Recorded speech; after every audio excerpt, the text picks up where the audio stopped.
வருகிற பௌர்ணமி வெள்ளிக்கிழமையோடு நம்மளுக்கு வருகிறது. வெள்ளிக்கிழமை சுக்கிரஹோரையில் இந்த தீபத்தை ஏற்றுங்கள், நீங்கள் நினைத்த காரியம் ஈடேறும் அப்படின்னு சொல்லப்பட்டிருக்கு. என்ன தீபம் அப்படின்னு பார்த்தீங்கன்னா வெள்ளை மொச்சை தீபம். வெள்ளை மொச்சை கொஞ்சமாக வாங்கி வச்சுக்கோங்க.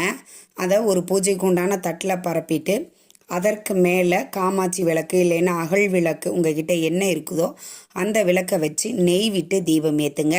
சுக்கிர பகவானுக்கு உகந்த ஒரு தானியமும் இந்த மொச்சை தான்.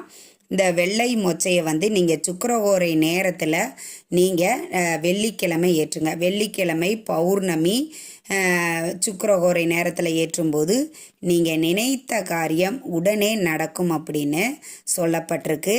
ரொம்ப ரொம்ப ரொம்ப ரொம்ப எளிமையாக நாம் பார்க்கக்கூடியது இந்த சுக்கிரஹோரையில் வரக்கூடிய இந்த மொச்சை தீபம். அதனால் இதையே